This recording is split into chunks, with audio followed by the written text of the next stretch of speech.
Hello, everyone, and welcome to the Talking Podcast. This is the podcast where we, most importantly, say stuff but talk about things. I'm joined today by Chris Griffith. How we doing, Chris? What's up, man? I'm doing good. Yeah, man, enjoying spring is coming, so I'm excited. The weather's getting nice. So I'm up in I'm up at school right now in Marquette, Michigan. So Okay. yeah. So how was it raining there? I got some people saying that it was raining today. Was it Yeah, it pouring? was raining, but it was definitely like a little warm today, It I was think it warm. got up to like almost 60. See, we've been basically chilling in the like 50s. It hasn't reached, Michigan is. I'm basically live all the way by Canada, so it's cold. It's not like super cold, but it's not 60s yet. Yeah. So yeah, it's warming up. I was like a little confused there for a little bit because it was warm and then it snowed, and so yeah, How hopefully much we how much snow did y'all get when did like snow bad or? No, I mean it snowed probably just like 1 or 2 inches, but like it kind of stayed cold for a couple of days, so the snow was still on the ground. But the previous week, I mean, I was wearing shorts and it was like 70. It got to 70. Yeah, Damn, and then damn. it snowed, and then the week after, yeah. I mean, now things are back on the upswing, but I mean, like Friday's supposed to be like 45 or something like that. That's not too bad. That's not too Yeah. bad. It's kind of shorts weather. It's kind of you gotta like look outside and see if it's warm. It's basically the weather. I don't know about you, but like when it comes to shorts, like I don't know, man. I'm not one of those guys that's like, it has to be real warm for me to wear shorts. Like What? How warm we I, talking? Like 70, 80? What? Like, I mean, it at least has to be like 70 for me. all I right, know some people that are like wearing it with like 30-degree weather. That is not me. I can't do it. yeah. Some people just like to, act cool in the winter. It's like -6 and just go out in basketball shorts. You just gotta do it sometimes. It's all about the experience at that point. It's Right, just right, it's right, just showing nature that you're stronger. right. So I met you a couple times at Hope, but how did you get connected to Hope Covenant? Yeah. So I moved to Chicago, or the Chicagoland area, back in 2019, which seems like forever ago. Yeah, yeah, Man, 2020 was like a lot, man. That was yeah. crazy. That was like 3 years in one. I know. Um, yeah, so connected with John, who's one of the pastors there, leaders there, and he kind of told me what they were looking for, and all that jazz, and yeah, from like a friend of a friend type of situation. I think it was even through like Facebook the first time we talked. And yeah, just connected and felt like we had a really cool connection, and yeah, I just felt like it was going to be good to link up and help out, and just get to know the area more and get plugged into a church in the area. So yeah, it was super organic. Just Okay. talked on Facebook for the first time. It's always awkward when you meet somebody and it's Yeah. like through Facebook sometimes, but Yeah. and then you develop into like really good friends. So Yeah. um, yeah, similar with us. Yeah. Yeah. It's to be honest, I thought you know where Park is at. Right. Yeah. I Yeah. thought you were a North Park guy. I didn't even know you. I didn't know you just moved to Chicago. So where are you from originally? So I'm originally from Panama City Beach, Florida. And so you moved up here. Why? Well, I had a lot of stops in between here and there. So, I mean, I've lived, my dad was in the Air Force. So, I mean, I've lived, you know, probably 10 different states. Um, And you yeah. got a favorite one or what? Um, Man, it's kind of a tie. So for the longest, my favorite place to live was Texas. I lived in College Station, which is just outside of Houston. Um, I love Texas, like the food, the culture, the living in a college town like College Station with a big, SEC school, university. Mm-hmm. It's just it's full of history and all that stuff, and been close to a really big city.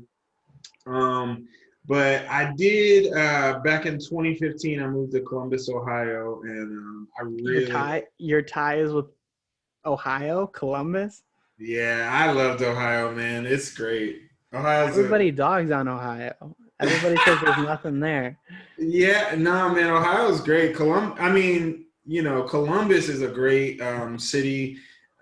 It's definitely not super big, but it's not small either. So it just has like a really good feel because you can get like, some city nightlife. You can get some, medium-sized town all the way down to like even rural in some areas. But Mhm. it's a super on the up and coming city because you got a lot of it's actually a test market for a lot of people don't know this, but it's a test market for a lot of companies and corporations because of the makeup of Ohio. Ohio is such a, Diverse. it's a swing state. So technically it has a lot of different types of people. So, Yeah. you're going to have people on the more progressive end and you're going to have people on the more conservative end. So, and then all in between. So a lot of companies, I can think of when we lived there, would test out products that weren't in other parts of the country.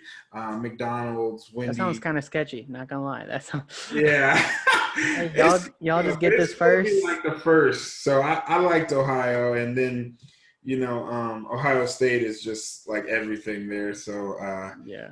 it's cool to be in a good sports city like that. But yeah, I love Columbus, but yeah, I mean, I wouldn't say Oklahoma because like there's not much going on there. I lived in Oklahoma for a long time. I've lived in Missouri, Kansas City, and then I spent some time, like a short season. The place I lived before I moved here was Pennsylvania, so I lived in the Okay, Poconos. so you just been down south mostly. Yeah, mostly down south. But 2015, I moved to Columbus, and then in 2018, I moved to Pennsylvania, Okay. the Poconos. So if you're an Office fan, the Poconos is like right outside of Scranton, PA. So what you're And saying is you were on the show. You oh, were there. I rock with the Office. That's my Yeah. jam. Yeah. I'm not literally when we get off this call, I'm gonna throw the Office on in the background, and I got a couple emails to send, a couple things, and that's what we're gonna do. We're gonna Yeah. Office. I mean, so why did you? Is Chicago like your last stop right now, or is that what? Because I see you're trying to build something. Rhythm Church is. When did you start that? Is that? Yeah, so for me, man, yeah, I kind of I've obviously been well traveled, and one of the things that I kind of felt like in this phase of my life, I definitely felt called to essentially put my flag in the ground and make it home. Mhm. And so as we were kind of like thinking and discussing and talking about what was next for us, what we felt like, our journey was calling for next, that's definitely something that kept coming up. And so as we begin to talk about that, we definitely had our hearts and mindset on coming to Chicago and, starting a church and a community, of people in the Mhm. city, especially for people in their 20s and 30s, and just creating something where people can engage with faith and experience. I like to say it this way: we exist, and we want people to experience the real Jesus. And I know like that's like interesting, but depending on where you're from and what you know of Jesus, like that could be like totally different things. But just at the end of the day, we think meeting Jesus is one of the greatest things you can do in your life, Yeah. and we just believe in what it's done in our lives and the difference it can make in the lives of other people. And so, yeah, we're starting something called Rhythm. It's a church, and it's actually going to be we're going to be launching in August or September of this year, depending. So we just say fall of this year, and obviously a little bit that's been thrown off due to COVID, but Yeah. that's kind of where we're at. And we've just been doing different stuff online, man. During the pandemic, we were doing all kind of stuff, doing worship videos, doing Yeah. music, I mean, producing. I've seen your stuff and it's all quality. I was wondering if you guys got if you guys got a spot, like, do you guys have a place in mind that like for like a brick and mortar spot where people can, pull up and, Yeah. worship or? Yeah, so the crazy thing about being a startup is and especially in a city like Chicago is it's definitely hard to break in. For us, everything that we're doing is very temporary at the moment, so we don't have like a brick and mortar like, hey, this is our spot. Mhm. We I think in this moment are just really leaning into the fact that we're very agile, so we can pull up, in a park, we can pull up wherever. But for us, we feel like we've really been called to the city of Chicago to make a difference, and so we kind of say it like this: like, we'll go anywhere in the city and make a difference. So yeah, I mean, we're open at the moment. We've kind of targeted a couple areas that we feel like we kind of want to jump off with things. So like the near west side is like where we kind of home base around. Near west side is one of the 77 neighborhoods in Chicago. Mhm. It's like West Loop, UIC, Little Italy, Tri-Taylor, West Town. Those are kind of some of the smaller neighborhoods that maybe you've heard of, but Yeah. that's what makes up the near west side. And yeah, it's super diverse, super culture. There's like so much food and just great things to experience down there. But yeah, so that's kind of like our home base right now is near West Side. When people are like, hey, where you guys kind of at? Yeah. That's what we kind of tell them. I saw that you just posted that you're having a watch party, So we're or having a vision party. So that's just a fancy way of saying we're having a night for people to get to meet us and hear about rhythm. We wanted to just create a space for people to hear about this vision that we feel like that God's given us for the city and for specifically our church and community. So we just want to, we love to have fun and we love to have parties. So we were yeah, like, whatever we call it is going to be a party. It's not going to yeah, be a meeting or this formal yeah, thing. Like, we want it to be a party and we want it to be a vibe, yeah, as the yeah. I kids would got you. say, Yeah, yeah, yeah. I think that's cool what you're doing, because so I got introduced to Hope. So I grew up Catholic, like CCD every Sunday type of deal, and confirmed Catholic. But then, do you know Jim Reynolds? Yeah. Oh yeah. Yeah, Oh yeah. so he's my uncle. He kind of pulled me in after I was confirmed, because after confirmation and CCD's over, it's kind of like, okay, you don't really need to. Catholic church is kind of hard if like I was the one who was getting myself to go to church. So my uncle pulled me aside and he's like, hey, why don't you try this out? Have you heard of Chick, the conference? Yeah, so I basically my first summer going to Hope, I got invited to go to that. And then that was from the start of my high school. That happens every 4 years. So I got to go at the start and I got to go at the end of my high school career. Nice. So, and I basically, hung out with the youth group, went every Sunday. And it was basically like that was my growing into Christianity, evangelical Christianity. Um, on that side, but I think it's cool what you're doing for like the 20 through 30-year-olds, because a lot of that's like the age range where people are like, nobody's really targeting them for like going to church and like getting into a community. And I feel like a church community is like, those are the people when I'm back home, like, are the most supportive and the most like, hey, how's college, how are you doing? And it's good to have those type of people in your corner and just people that like check up on you.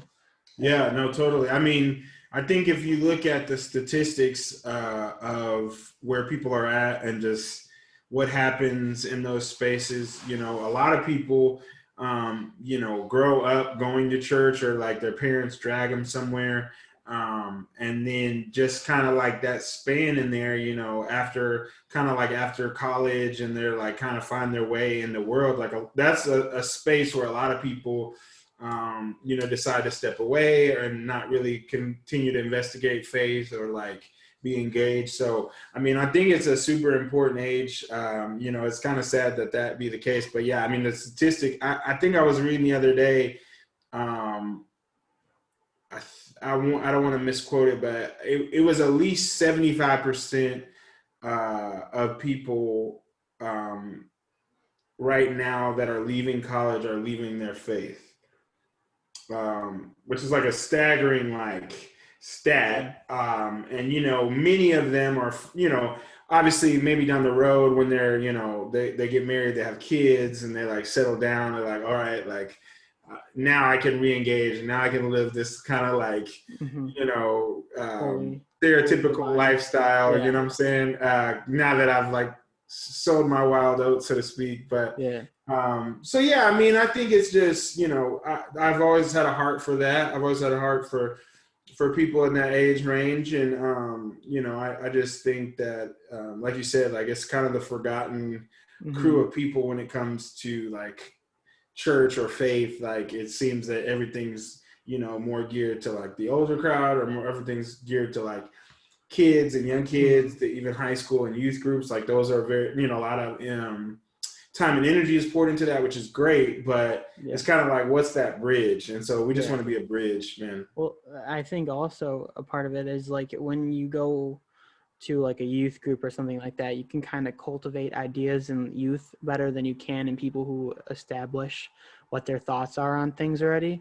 Yeah. So it's kind of, it like I said, it's cool that your target, like that's kind of your target demographic, just because it's more, I feel like in that case it's more challenging, but also when those people do come, I feel like they're really committed to like helping and wanting to be a part of the cause, especially like, you know, older generations, they go to, you know, kind of going to churches to like, I feel like that eases them in a way. And then the youth is, you like you said, you're usually dragged along, but then you know, find your community. And then where you guys are shooting is kind of the spot where like nobody, okay, you're an adult now and you can go do whatever you want, but people that choose that lifestyle and that path, you know, it's just, they're, I feel like they're just more committed. We back? Sorry. Yeah, you kind of cut out for a second. I was like, he's really into what I'm saying. No, I froze there. Yeah, I caught the first part. What, you can say it again. Okay, so basically what I was saying is that like, when you aim for that, you know, 20 to 30-year-old range, is that those people are like, they're not told by a group of people anymore, hey, believe this or do this way, as you are as like a teenager, or you brought, or like when you're older, you know, you just like, it's kind of an easing of like getting back into church, you know, that's like what you do on Sundays when, you know, when you're in your 20 to 30 year range, like you have that, I can do whatever I want, but I'm choosing to do this. So it's more of a committed group of people, and those are the type of people that are going to want to grow with you and grow something with you. So I just think that, like, again, I just think that's a cool idea, and the fact that you're doing it in such a big city and where you could have so many, you know, so many people that you reach is just, I think that's a really solid market. Yeah, man. Yeah, I appreciate it. You know, for me, just, yeah, like I said, it's, you know, something that has always kind of been on my heart. And yeah, I know it's like, it definitely is challenging in a city of this magnitude, but you know, we're definitely up for the challenge. Yeah, I mean, when you know, everybody has their attention being pulled in different ways, and if you can cultivate something there, it's amazing, especially how strong everybody in a community like that can be. Yeah. You say you keep coming back to like you were called and you felt this in your heart. When were you always like a hardcore Christian, or did you just Yeah. like fall into it one day, or what? Yeah, so my dad, you know, like I said, he was in the military, but actually also like my parents were pastors. So that was like an interesting like dynamic growing up in, but great home environment. But so I was a athlete. I played basketball, high school and college, and like wanted nothing to do with like anything for God. You know, I mean, I was like, look, like I love God. You know, I want to cultivate a relationship with God, but as far as like my career path and like my, you know, what I do with my life, like I just want that totally to be like up to me and what I want to do. And so, you know, for a long time, I violently fought the thought of doing anything church related, ministry related. And it wasn't until like I was finishing college, you know, basketball was coming to an end, where I just kind of had this wake up call of like, all right, like this is over. Like, what are you gonna do with your life now? And so, You're like, now it's time to ball for Jesus. yeah. And so, like, you know, for me, what it was essentially was I had to come to this place where I literally was like, God, okay, this up to this point, I've been trying to do my own thing and make my own plan and like, you know, formulate it and live for me. Like, obviously, like I went to church and I read my Bible and I did stuff, but at the end of the day, I was choosing to live for me. You know, God was way more ornamental than like a real thing. And so for me, that was my experience with God. So, you know, when people ask me that question, you know, I mean, I was a normal high school, college guy that did stupid things, but for the most part, I've always like, you know, had a strong like tie back or foundation to faith. So I'm so grateful to my parents for that. But as far as like, yeah, I wanted to like, you know, do something like church related, I never wanted to do it until that point. And so I basically was like, you know, literally like the prayer that I prayed was like, all right, I tried to do my thing.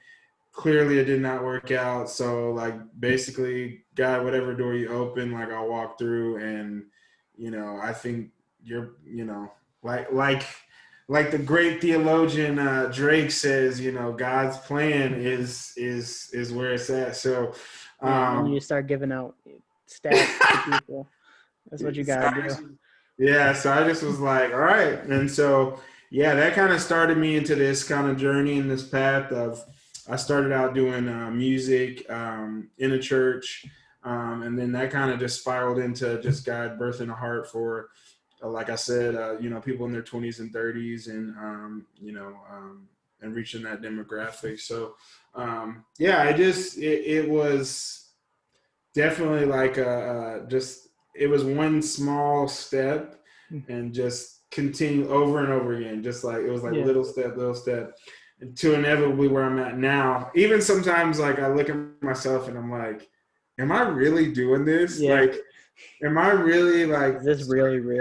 Am I really like, you know, trying to make a difference? Like, is this my life? And, yeah, but I think it's just, you know, the proof that, you know, God, doesn't always like call the people who are like the most qualified to do things. Cause like sometimes I look at it and I'm like, dude, there's people that are way more talented, qualified, better speakers, better preachers, better musicians, singers, guitar players. Like there's people better than me out there. And I always am humbled by the fact that, you know, at the end of the day, God chose to use me to do this. And so it's very humbling. But at the same time, you know, yeah, like the famous phrase is like, you know, God doesn't call the qualified, he qualifies the called. And so essentially what that means is yeah, like it doesn't matter like on paper, like what your accolades are or your, you know, your strengths or your weaknesses, whatever the thing God has called you to do, like that's for you. And you're the only one that can walk through that door. So, yeah, that's been like my thing and kind of my life journey. So before you kind of started doing this whole thing and like singing for church, did you often find yourself like just talking to God and all that? Like how, and if you did that, are you like hitting them with like prayers every time you go and you finishing with a Hail Mary, or are you just like, you know, crossing your hands and just talking?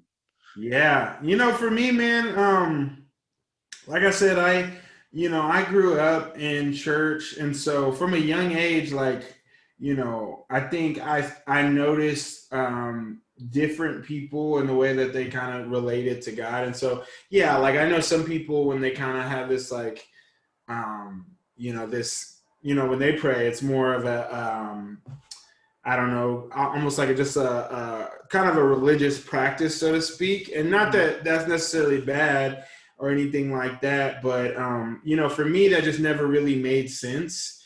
And so one of the things that really affected me a lot in my relationship with God and prayer and all these like things that we do was really this like aspect to think about, like Jesus desires relationship with us. And it's not just like, it's not just like he's God and like he's way like out there and like not reachable to us. And so I heard one time I was really young and I heard somebody talking about, essentially what he was talking about was like religion versus relationship and how you can, have a relationship with God and have a conversation just like you and I are talking right now. And so that radically changed the way that I communicated and when I thought about what prayer really means. Yeah. And so like for me, like when I, pray, I love some of the things that have been written over the years, different the prayer of examine and some different things that are, practices that have been around for years and years and years. I love those things. But, the most impactful times for me are times when I can really just, basically unload. And like, if I had a rough day or if something's like, I'm struggling or can't focus, like I can really just, have a conversation like I'm having with you and just be open. And I think people are afraid to do that because of, like I said, like, sometimes there's this wall we kind of have with God, or we think about Jesus and stuff like that, and we're like, oh well, I can't bring my like fears, pain, insecurity, anger to God. Like I can't bring some of those things, so I have to kind of clean up my speech, my rhetoric, whatever I'm saying, in order for God to be pleasing to God, so to speak. And I just really love to emphasize the fact that like God just wants us to be real and us to be where we're at, and that He loves us like right there where we're at in that moment. And even when we try to like put on this front or clean up who we are or something like that, like God knows us. Like we don't have to, He knows every part of us, so we don't have to like put on a front. We can keep it 100 and just be who we are. And so I love that about God. And so when I talk about some of the things that I do is like I'm just like having conversations, speaking, opening my heart to God. And definitely I definitely believe in professional people. Like I see a counselor from time to time. It's been a little bit since I moved. I haven't found somebody since I moved to Chicago, but like a religious counselor or like a therapist counselor? like a therapist. I got you. Psychologist or whatever. But I totally believe in that stuff. But at the same time, like I feel like I can just open my heart and share, and I know that God hears. I know that He hears the words that we speak, our prayer. Like I know that that's real. So for me, that's kind of how that looks. Just super organic, super raw, sometimes a little too raw, too hot for TV. But like I said, it's just we can't like put on a front. Like God knows who we are, and He hears us, and all He really wants is our heart. And so we don't have to be perfect on paper. We don't have to have it all together. We don't even have to say the right words. I tell people, like, when you're trying to like figure out how to pray and do these things, like you don't have to say all the right words or make it look pretty. Like you can be as real and raw as you need to be. And I think God honors that and hears that. Yeah, I think that's important, because like I know a lot of people get so caught up in like trying to come to the table perfect when that's not the goal. The goal is, to be who you are and be accepted for who you are, and God accepts you for who you are and all that. And it's just so many people are caught up in like, I'm not doing this the right way, or how do I do this? And it's not really about that. It's just about, you know, being who you are, and, you know, he finds you where you're at, not where you know, he wants you to be, you know, or Yeah. where you think he wants you to be. I actually found myself in like a pretty bad spot at the beginning of COVID. I went home for spring break last year, when we had spring break right before COVID all happened. And that week I was home, I got in a pretty bad car accident. I got T-boned pretty bad, and I got thrown into a light pole. It was kind of fun, kind of crazy. So I hop out the car, you know, I just got all this adrenaline in me. Hop out the car, immediately go. I didn't know who had hit me. I didn't see the person. So I ran over to their car just to see if they were okay and all that. You know, they obviously were frustrated. I was frustrated. I was just making sure they're okay, you know. But then, like, throughout the first like March and April, I was just in a spot where I just bought that car this past summer, and I got a loan on it and all that. And then my mom had lost her job while I was in school, and then my dad got COVID. So Dang. all that within like a month. Yeah, it was like, for a minute I was like, oh, this is what 2020 is like, you know? And Yeah. then that was the first time I ever reached out like to someone to pray for me. And it was like, it was weird. It's like a weird thing. Like, because you're like, I've just found myself after that, I was like in my car, you know, not my car, but my mom's car at Yeah. that point then. And I was just like, I found myself like just, uh, you know, driving down the Grange or something in like in the middle of nowhere, just like pulling up to random spots, like looking at little ponds and stuff. I'm just like, what is going on? Like, why? Like, those are like, why me points. And, you know, to you know, think about it now, I couldn't have made that car payment and my rent payment right now and school. Like, there's a reason, like, things all happen. And you know, I got a good internship, you know, that last summer. And then, you know, things just were like, we're on the up and up, and then things were getting somewhat back to normal. And you have all these people that are supporting you, and you have your faith, and you're just something to hold on to when, you know, the faith is like that last string you can just grab onto when there's nothing else. And that's kind of where I was at. Yeah. So, I Yeah, mean, man. I just feel like it's, you know, when all else fails, like, I feel like that's why addicts and, you know, people going through hard times and all the, like, they find people at their worst points. That's when they, you know, find faith, because, you know, what else is there? Yeah. Well, you know, like I was saying like earlier, it's like sometimes like it's like literally when we run out of options, that's when people, you know, run to faith. And Mm-hmm. it's funny because it's like, you know, that's the thing I love about you know, this whole thing is like God's not gonna force himself on people. You know, that's why free will is a thing. But you know, sometimes it's literally that, you know, like my story, like, you know, we try to do our own thing and God's like, all right, cool, go ahead, do your thing. Mm-hmm. And when we get to the place of it's like, oh, like, all right, I need to, I've exhausted all options. Like, I have no other hope. And that's literally why rock bottom is the place where a lot of people find God, is because that's where it's at. And, but I love, you know, obviously I'm um, um, you know, like read the Bible. And so that, you know, there's a story in the Bible that talks about the prodigal son. And, you know, Jesus is telling the story of what God's love is like. And so he's talking about a son who has it all. And he has this inheritance, and he takes the inheritance and he goes out and squanders it and does everything with it. And then he's literally at rock bottom, and he comes back to his father because in his mind he's like, well, my dad has servants, so you know, nothing can be as bad as the moment I'm in right now. So I've squandered my inheritance, so at least I could go back and be you know, a servant and live in a servant's life. And he's surprised because when he comes back, the response of his dad was to like throw his arms around him and to have a party and in his honor.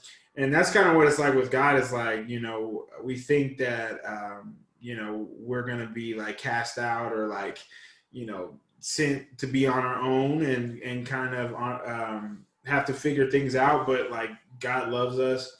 And in those moments where we're at rock bottom, that's like the moment we can we find God and we come back and, you know, he wraps his arms around us. So, yeah, I mean, that's that whole concept. And that's why I think a lot of people kind of would resonate with that statement of like, this is my life. Yeah, I just think there's like a stigma around religion where it's like people see it as this like this club, this high value club where you have to come in, you know, knowing all your Bible verses and knowing every prayer, when it's probably one of the clubs where you like know the least amount of the subject and you can be a big part of it. And I just feel like that's important for people to know that you don't have to come, because like from that type of background, because I can tell you things a little bit here and there, like summarize some stories about the Bible and all that. But to be all honest, I was never much of a reader. Passages from when churches, up on the projector, I'll read them. But other than that, it's mostly like living through experiences and how I experience God, like whether if it's like appreciating nature or appreciating people. I think one of the times where I really, there's 2 times where I feel like I really, like, I found God was at Chick, that youth conference I was telling you about. And when we sat, it was all, I was the youngest one there at the time because I just got to that group. So it was my freshman year of high school, and I was basically sitting with mostly juniors and seniors and from Hope Covenant. And we all they chose me to say the beginning prayer. And then, people were like, oh, that was really good. Like, you should become a pastor. And I was like, it was like my first day there. I was like, I'm just getting used to this stuff. I met you guys like 2 weeks ago. It's been real fun, but I don't know. I'm just going to sit back and hold on. And then the second time was, I went to Colorado, and I was in the mountains, and I just like feeling so small made me realize how, how much of when you're walking down the street, you're such a big picture, like you are like the focal point in that moment, like when you're walking down like a city street, but then you step out and you just like everything, like you can see for miles and miles and miles, and you're like, oh, I'm like this big and the world is like a lot bigger than this big. Yeah. So it's just like those 2 moments really like, okay, there has to be more than like what my conscious like thoughts are and like what I'm feeling. There has to be like something bigger than me. Right. So. Right. No, that's good, man. I love that. Maybe you're gonna be a pastor. Who knows? Yeah. Hey, look, all I know is if I could be a pastor, yeah, you could be a pastor. Yeah, I can be a pastor. Yeah. Yeah. So you balled in college? You D1 or what? No. I was playing like a NAIA school, real small Christian college in Oklahoma. Yeah, man, I could ball. I still every once in a while, like I try to get out and run with some of these guys, but I'm an old dog and I'm super out of shape. So you got a rec center near you or what? yeah, I play with some guys. There's a gym out here that I kind of play with. Actually, some teachers. So a lot of them are out of shape too, but some of them are in actually really good shape. So it's funny, but yeah, man. Once the start of this year, I kind of started like a new like health journey. Like, since college, I really haven't been like working out anything serious. And so since college, I've been really bad about that. But the start of this year, I've really been working towards like getting healthier and and working out and getting in shape and all that stuff. So I mean, I've never really desired to be like, you know, super buff or anything like that. I don't mind being toned. I definitely love being toned and stuff like that. But you know, I don't want to be like all big and buff. I remember I had this football coach in high school. He'd be like, I remember going in the weight room when I was like I was like a senior. So I was a senior in high school and I was playing basketball, but I also played football because, you know, why not? and as well. And I was playing football, and I remember I had this football coach, and he, you know, I mean, I'm 6'5", and so he's like, I just remember him yelling across the weight room. He's like, "Man, we should have been working with you years ago. You could have been huge." And I'm just like, you know, I'm trying to play ball. Like I'm trying to keep my shot good. Like I'm not trying to lift all these weights. Like, Yeah. you know, because I knew guys that would like go and just get ripped, but they, you know, had no jump shot, no touch, nothing. And so I was like, I don't want to lose that. So I never was like super heavy in the lifting, but yeah. So I try and play, and I still got a shot, but I can't run like I used to. Yeah. I mean, I'm no personal trainer or nothing, but if I've made a couple workout plans here and there. So if you ever, I got some when I was trying to get real skinny. The skinniest I've ever been in my adult life was 215. But this past winter, I kind of got into like lifting heavy. So I just maxed out my bench yesterday at 320. Yeah, I've been putting in that work. So if you want, I can cook up something for you if you want. I'm on that Nick Gabby workout plan. Yeah, if you want some, I'll give you. It's not professional. I can't guarantee anything, but I could put something up for you. But so you're a teacher, right? Yeah. So I've been doing a little bit of work of doing some substituting with COVID. It's kind of interesting. So I've been working with this company that kind of helps. They've been helping out like CPS, and then also some private schools have been contracting them. But essentially what they do is they have a lot of monitoring. So, you know, with the classes being on Zoom, you know, they need somebody to like come in and like on the Zoom, like help like keep things together. And so sometimes I go to the school and, you know, monitor in the rooms and stuff like that. But yeah, I mean, I've done Bible classes, I've done math, I've done other stuff. So, those are like the same thing, Bible classes, right? Jesus, take these 5 loaves and 2 fish, and how do you get to feed 5,000 people? And then equal y, please, and then use y equals mx plus b. Yes, that's my favorite equation. Yeah. Y equals mx plus b. Let's go. You gotta get that slow. You know what I'm saying? A squared plus b squared equals c squared, homie. Pythag, baby. That's how we got it out here. Trying to find the hypotenuse and everything. Can't that is that in the mitochondria of the cell, or the mitochondria is the powerhouse of the cell, is the 2 things that I remember from high school, and that's about it. That, and I learned how to drive, and that was those 3 things crucial to my everyday life.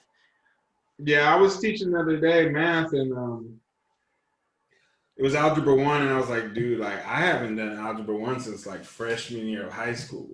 Yeah. And I was like, I gotta look this up, like on YouTube, bro. Yeah. Like it was like solving for trinomials. Oh, gotta love it. I was like, but I like YouTube did, and within like 3 seconds it came right back to me. So math is kind of interesting like that, where it's just like, oh, you like just like 2 equations and your brain's just like, oh, I remember this. Yeah. It depends on what type of math, obviously, but some math is just like really easy, like solving for X, you just get right back into it, you know? Yeah. So, and I know some people get like intimidated by math, but for me, it's just like, the thing about math is it never changes. It's like the same thing every time. Yeah. I couldn't imagine like going and trying to teach like a, you know, language arts or like something like that, because I feel like it's so subjective and like, yeah, you know, give us a commentary on the plot of this movie or this book. And I feel like there's just so many like moving Different parts with angles. that. Yeah. At least with math, it's like boom, it's gonna be like what it's gonna be. 4 You just plus follow 4 it. equals 8. So Right. over and over and over. I don't know. Have you ever met Tom Wendell? Yeah. Yeah, so he's my cousin. So I did my first episode of this podcast is with him, and he's going to ISU right now to be an high school English teacher. Got it. So we talked about like I didn't like reading at all, like ever. Like I still like to this day I don't really enjoy reading that much, but I was talking to him about like how important is it for a student to read like chapters in the book compared to understanding what the book's about at the end of it, like the theme. And he was like, we got into this whole thing of like, there's no, like, I would consider myself in high school, like not the best student, but he was like, there's no such thing as a bad student. There's just different ways to teach students and different learning styles too. Yeah. That's the thing is like schools, I feel like now are getting better at it, but it was very much cater to what the school wants you to look like or wants your grades to look like and wants you to know compared to like how people are going to actually learn. So did you go to college for teaching or is that? I did not. No. I did not. I actually went to college for and got a degree in like in a ministry field. Pastoral ministry was specifically the field that I went for. So, I mean, I definitely took classes that teach you how to teach. More, general in the general sense, but obviously apply it directly to like how to teach, people the Bible essentially. Yeah. But it was definitely a general like teaching class, like because obviously when people go to like Christian college and they do ministry stuff, like not everyone is going to go be a pastor. Like some people are going to be teachers or and different things like that. And so learn some stuff about teaching and different learning styles and how people hear things and so I that's probably the biggest skill that I've taken from when I went to college was just the skill of how to teach something and how to get a point across or whatever. So that's the biggest skill I learned. And then obviously for me, like I have a heart for students. So it really doesn't matter what I'm doing. As long as I understand the subject matter, like I feel comfortable with like being able to communicate that. But, that's a lot of what it is. Like if a person was to like go get a math degree, like obviously like, some of it is going to be, a similar thing. You're going to learn how to generally be able to teach. But also like you're going to get probably a deeper understanding of some of the subject matter. But for me, like I'm a pretty fast learner, so I could just kind of take whatever and, kind of grow from there. But I mean, I love students. I used to like substitute all the time when I was like fresh out of college and do stuff.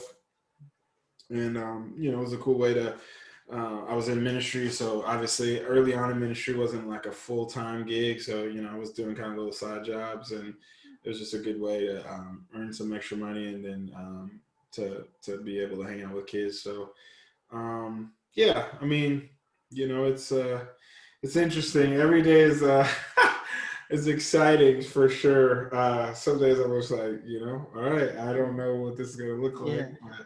But, So are you trying to turn rhythm in like full time then? Is that the goal is just all day, every day lead pastor? What is your title for Rhythm, by the way? Are you an owner or lead pastor? Are you founder? Yeah, so just lead pastor.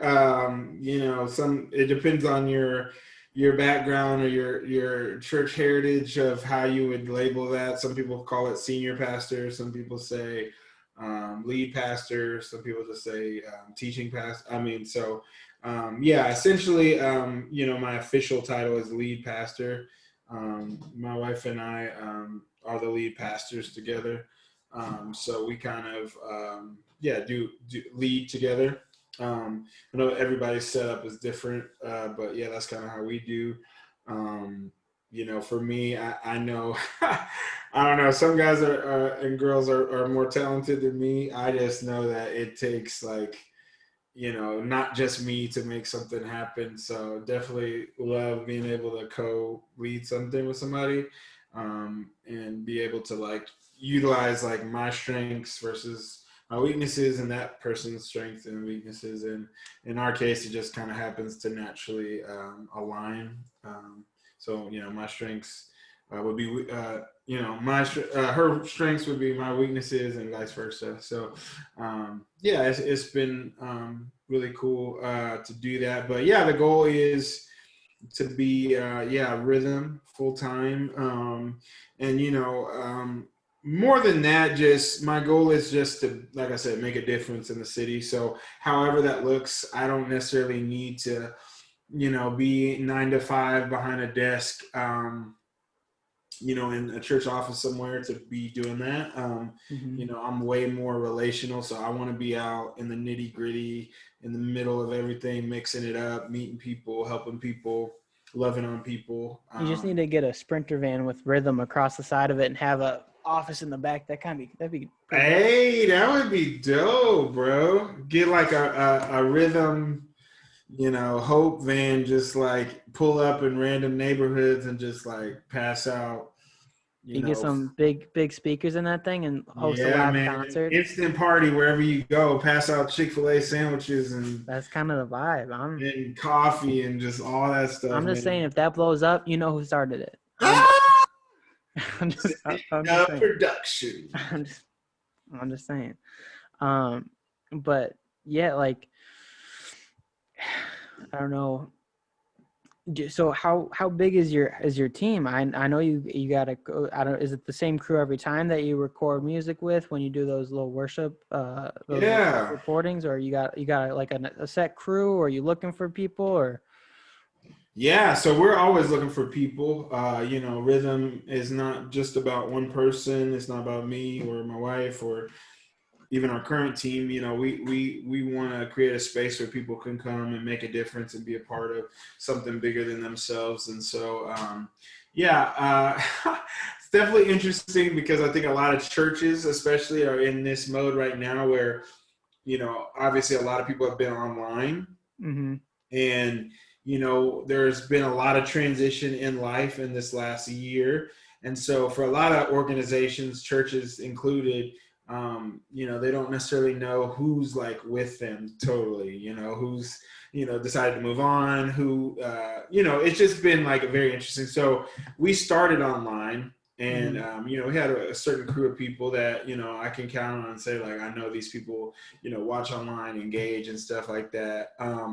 But actually this Friday, March 26th, we're having our very first thing that we've ever done in person, where we, like I said, it's a party. So it'll be the first time we've gathered all in the same room.